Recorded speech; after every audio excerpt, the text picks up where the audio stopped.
উজনি অসমৰ কোনকেইটা সমষ্টি বিজয়ৰ লক্ষ্য বিৰোধীৰ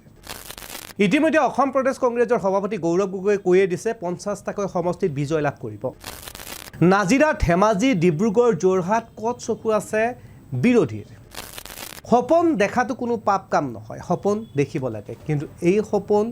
দেখাটো কিমান বাস্তৱসন্মত বিৰোধীৰ নমস্কাৰ প্ৰিয় দৰ্শক চাই আছে ডিবি নিউজ আজি আমি এই ষ্টুডিঅ'ত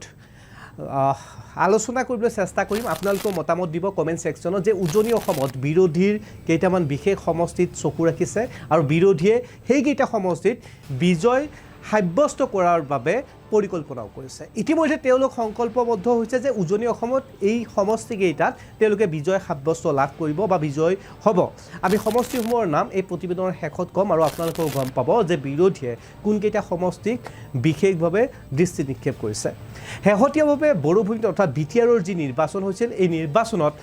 ৰাজ্যৰ শীৰ্ষ পৰ্যায়ৰ নেতাসকলো নামি পৰিছিল মুখ্যমন্ত্ৰী ডক্টৰ হিমন্ত বিশ্ব শৰ্মাৰ পৰা আৰম্ভ কৰি বিজেপিৰ কেন্দ্ৰীয় পৰ্যায়ৰ নেতা অমিত শাহলৈকে বিটিসি তেওঁলোকে নামি পৰিছিল ইউপিপিএলক লগত থকাৰ উপৰিও হাগ্ৰামা মহিলাৰিও তেওঁলোকৰ শত্ৰু নহয় বুলি আনহাতে ইউপিপিএলও তেওঁলোকৰ শত্ৰু নহয় বুলি আনহাতে বিজেপিও নিজাববীয়াকৈ প্ৰাৰ্থী প্ৰক্ষেপ কৰিছিল কিন্তু বড়োভূমিত বিটিসিত বিজেপিয়ে মেজিক দেখাব নোৱাৰিলে আৰু এই বিষয়টোৱে এতিয়া বিজেপিৰ ৰাজ্যিক নেতৃত্বৰ লগতে কেন্দ্ৰীয় নেতৃত্বই সিৰিয়াছ হিচাপে লৈছে যেহেতুকে শেহতীয়া বড়োভূমিত হোৱা এই নিৰ্বাচন বিটিসিত ভাল ফলাফল লাভ কৰিব নোৱাৰিলে বিজেপিয়ে যাৰ বাবে এতিয়া উজনি অসমত শেহতীয়াভাৱে 26ৰ বিধানসভা নিৰ্বাচনটো যদি দুটা পৰ্যায়ত হয় বা তিনিটা পৰ্যায়ত হয় তেতিয়াহ'লে প্ৰথম পৰ্যায়ৰ হিচাপে নিৰ্বাচিত হ'ব পূৰ্বৰ পৰাই যেনেধৰণে হৈ আছে উজনি অসমৰ সমষ্টিসমূহক প্ৰথম পৰ্যায়ত ভোট প্ৰদান কৰাৰ আৰু দ্বিতীয় পৰ্যায়ত মধ্য নামনি অসম হ'ব পাৰে গতিকে উজনি অসমৰ ওপৰত এতিয়া চকু কেন্দ্ৰীয় নেতৃত্বৰ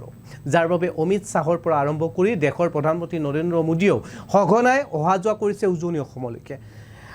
শেহতীয়াভাৱে অমিত শাহে দুদিনীয়া কাৰ্যসূচীৰে উজনি অসম ভ্ৰমণ কৰিব আৰু উজনি অসমৰ 46টাকৈ বিশেষ সমষ্টিৰ প্ৰতিনিধিৰ সৈতে বিশেষ বৈঠকতো মিলিত হোৱাৰ খবৰো ইতিমধ্যে আমি লাভ কৰিবলৈ সক্ষম হৈছোঁ বা বিশেষ বৈঠকত মিলিত হ'ব ৰাজ্যৰ মুখ্যমন্ত্ৰী ডক্টৰ হিমন্ত বিশ্ব শৰ্মাই আজিৰ দিনটোতো উজনি অসমত উপস্থিত হৈ শেহতীয়াভাৱে উজনি অসমত মিয়াৰ আগ্ৰহণ ঘটিছে মিয়াই উজনি অসম বা দুলীয়াজনত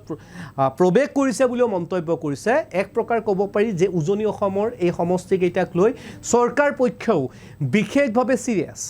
আৰু আমাক এক বিশ্বস্ত সূত্ৰই এটা খবৰ দিছে আৰু এই খবৰ অনুসৰি বিজেপিৰ উজনি অসমৰ কেইখনমান আসনত কেইজনমান বিশেষ প্ৰাৰ্থীৰ নাম এক প্ৰকাৰ চূড়ান্ত বুলিয়ে ক'ব পাৰি তেওঁলোকৰ নামসমূহ মই ক'ব লৈছোঁ মাৰ্ঘেৰিটাত ভাস্কৰ শৰ্মা বিজেপিৰ সম্ভাৱ্য প্ৰাৰ্থী উজনি অসমৰ আন এগৰাকী সম্ভাৱ্য প্ৰাৰ্থী নাহৰকটীয়াৰ তৰংগ গগৈ সম্ভাৱ্য প্ৰাৰ্থী টিংখাঙৰ মন্ত্ৰী বিমল বৰা খোৱাঙৰ সম্ভাৱ্য প্ৰাৰ্থী চক্ৰধৰ গগৈ ঢকুৱাখানাৰ সম্ভাৱ্য প্ৰাৰ্থী বিজেপিৰ নৱকুমাৰ দলে আনহাতে লখিমপুৰৰ সম্ভাৱ্য প্ৰাৰ্থী মানৱ ডেকা ডিমৌৰ সম্ভাৱ্য প্ৰাৰ্থী সুশান্ত বৰগোহাঁই মাহমৰাত সম্ভাৱ্য প্ৰাৰ্থী যোগেন মোহন গোলাঘাটত সম্ভাৱ্য প্ৰাৰ্থী অজন্তা নেওগ যদিও বা অজন্তা নেওগে নিৰ্বাচন খেলাৰ মন মেলা নাই সৰুপথাৰত বিজেপিৰ সম্ভাৱ্য প্ৰাৰ্থী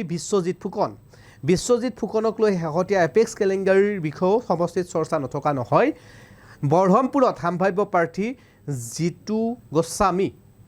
নগাঁও বদৰদোবাত সম্ভাৱ্য প্ৰাৰ্থী ৰূপ শৰ্মা এইসকল বিজেপিৰ প্ৰায় সম্ভাৱ্য বা চূড়ান্ত বুলিয়ে ক'ব পাৰি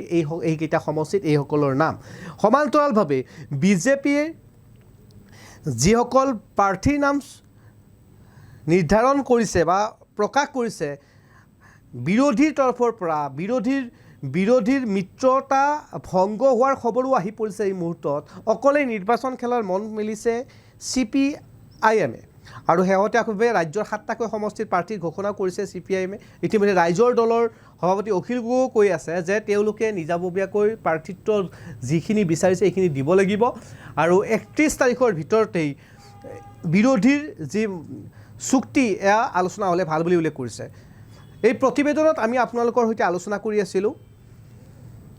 বিৰোধীয়ে কোনকেইটা সমষ্টিৰ ওপৰত চকু ৰাখিব যোৰহাট ডিব্ৰুগড় ধেমাজি শিৱসাগৰ নাজিৰা মৰিয়নি ইত্যাদি সমষ্টিসমূহত বিৰোধীয়ে বিশেষভাৱে চকু ৰাখিব। ধেমাজি নাহৰকটীয়া ডিব্ৰুগড় টিংখাঙত বিৰোধীয়ে চকু ৰাখিছে আৰু বিৰোধীয়ে বিজয়ৰ দৃষ্টিৰে এই সমষ্টিসমূহত কাম কৰি আছে। শেহতীয়াভাৱে বিপুৰীয়াত হোৱা এখন বিশাল ৰাজনৈতিক সভাও কংগ্ৰেছৰ যে শক্তি কমা নাই বিপুৰীয়াত সেই কথাও প্ৰমাণ কৰি দিছে। অমিয় কুমাৰ ভূঞা সম্পৰ্কে সমষ্টিত ভাল ভাৱ এটা নাই। জোনমণি ৰাভাৰ এই বিষয়টোৱে এতিয়াও সমষ্টিত চৰ্চা নকৰা নহয়। ৰঙানদী সমষ্টিটোক লৈও AGP আৰু বিজেপিৰ মাজত বিসম্বাদ নথকাও নহয়। বিসম্বাদ হোৱাৰ সূত্ৰপাতৰ সুযোগ ল'ব পাৰে বিৰোধীয়ে। আৰু চাবুৱা আৰু লাহুৱা সমষ্টিটোক লৈও এক প্ৰকাৰ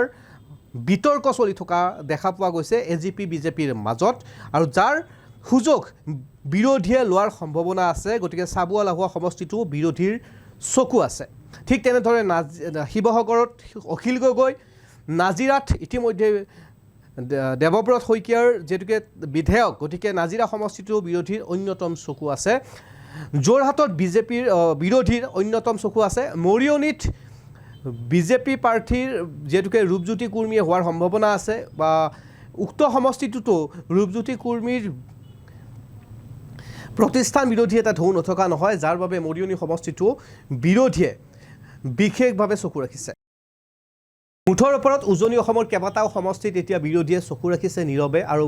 গৌৰৱ গগৈয়ে 50টাকৈ সমষ্টিত বিজয় লাভ কৰিব বুলি উল্লেখ কৰিছে 26ৰ বিধানসভা নিৰ্বাচনত। অৱশ্যে গৌৰৱ গগৈ এনেধৰণে দেখা সপোনটো বেয়া নহয়। সপোন দেখাৰ অধিকাৰ সকলোৰে আছে, কিন্তু গৌৰৱ গগৈয়ে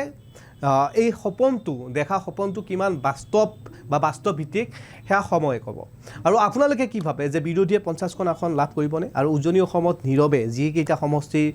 কথা এই প্ৰতিবেদনত বিশ্লেষণ কৰিলেও বিৰোধীয়ে পাবনে নাই, সেয়াও আপোনালোকে মতামত দিব পাৰে। বিদায় লৈছোঁ।